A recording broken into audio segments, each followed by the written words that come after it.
আসসালামু আলাইকুম। JN cooking and ভ্লগের আজকের পর্বটি দেখার জন্য আমন্ত্রণ রইল। আশা করছি কাছে দূরে সবাই অনেক বেশি ভালো আছেন। ইলিশ মাছের পাতুরি বা ইলিশ মাছের বড়া করব লাউ পাতা দিয়ে। ইলিশ মাছ খেতে আমরা সবাই অনেক বেশি পছন্দ করি।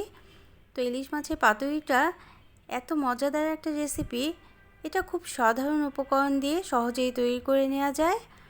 আর একবার বানালে প্রতিদিনই বানাতে ইচ্ছা করবে। তো আমার রেসিপিটি দেখে নেবেন, আর রেসিপিগুলি ভালো লাগলে চ্যানেলটাকে সাবস্ক্রাইব করে সাথে থাকতে পারেন। এখানে আমি 6 পিস লাউ পাতা নিয়ে নিলাম। লাউ পাতার উপরে যে একটা আঁশ থাকে এটাকে ফেলে দেব এবং পানি দিয়ে খুব ভালোভাবে ধুয়ে পরিষ্কার করে নিয়েছিলাম। লাউ পাতায় কিন্তু অনেক ময়লা থাকে, ময়লা লেগে থাকে। তো উপরের অংশটা এভাবে করে কেটে রেখে দেব। একটু বড় সাইজের পাতা নিলেই কিন্তু ভালো হবে। তো আমি 6 পিস মাছ নিয়ে নিলাম, ইলিশ মাছ কেটে ধুয়ে ভালোভাবে পরিষ্কার করে নিয়েছি। মাঝে যে একটা রক্ত থাকে সেটা কিন্তু ভালোভাবে পরিষ্কার করে ফেলে দিয়েছি। এখন মশলাগুলো নিয়ে নেব। এখানে পেঁয়াজ বাটা নিলাম আর মরিচ বাটা নিলাম এবং পেঁয়াজ কুচিও নিয়ে নিয়েছি। আর 1 চা চামচ করে হলুদের গুঁড়ো, জিরে গুঁড়ো, ধনে গুঁড়ো এবং শুকনো মরিচের গুঁড়োটা দিয়ে পেঁয়াজের সাথে এই শুকনো মশলাগুলো হাতে মেখে নিতে হবে। তারপর মরিচ কুচিও দিয়ে দিলাম আর 1 টেবিল চামচ সর্ষে বাটা দিয়েছি। এই সর্ষে বাটাটা আমি একটা কাঁচামরিচ এবং সামান্য লবণ দিয়ে বেটে নিয়েছি। এই সর্ষে বাটার পরিমাণ আরেকটু বেশিও দিয়ে নিতে পারেন। আর সর্ষে তেল দিয়ে দিলাম 2 চা চামচের মতো। তারপর সব উপকরণ খুব ভালোভাবে হাতে মেখে নিতে হবে।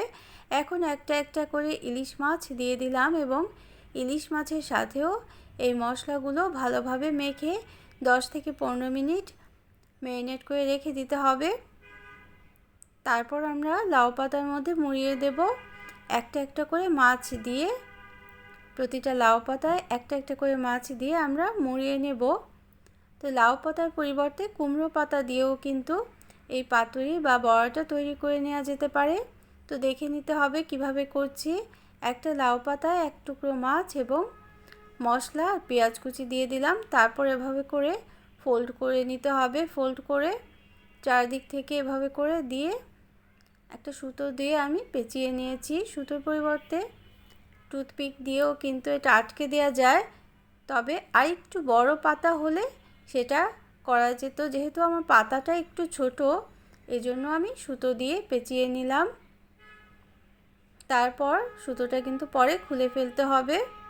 তো এভাবে করে আমরা 6টা মাছকেও লাউ পাতা দিয়ে মুড়িয়ে নেব। তো আমার রেসিপিগুলি ভালো লাগলে একটা লাইক দিয়ে দিবেন, প্রয়োজনে কমেন্ট করবেন আর শেয়ার করে নিতে পারেন ফ্রেন্ডস অ্যান্ড ফ্যামিলির সাথে। এই লাউ পাতার পাতুরিটা, ইলিশ মাছের পাতুরি এত খেতে মজাদার হয়, একদিন বানালে প্রতিদিনই কিন্তু বানাতে ইচ্ছা করবে। আর ভাত কিন্তু একটু বেশিও খেয়ে ফেলতে পারেন যদি এভাবে করে এই পাতুরিটা তৈরি করেন। তো আমি তেল দিয়ে দিলাম, প্রথমে সরষের তেল। তেলটা গরম করে সবগুলো বড়া আমরা দিয়ে দিলাম।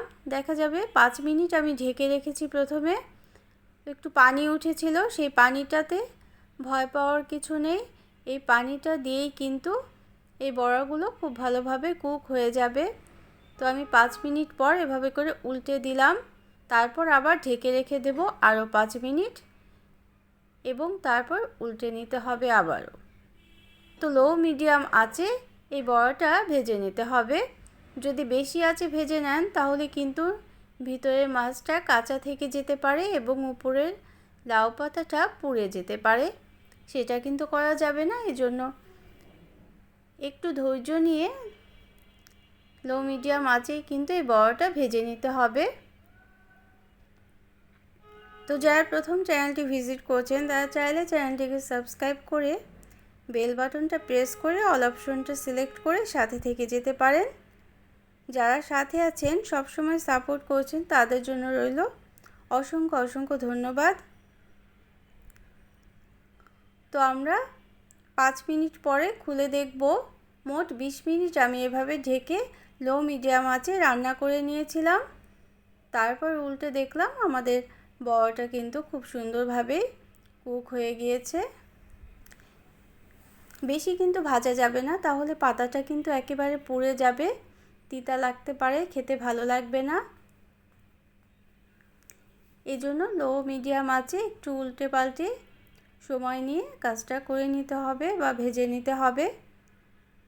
তো আমার আজকের রেসিপিটি কেমন লাগলো অবশ্যই কমেন্ট করে জানাবেন। নিত্য নতুন এরকম আরও রেসিপি পাওয়ার জন্য চ্যানেলটিকে সাবস্ক্রাইব করে সাথে থাকবেন।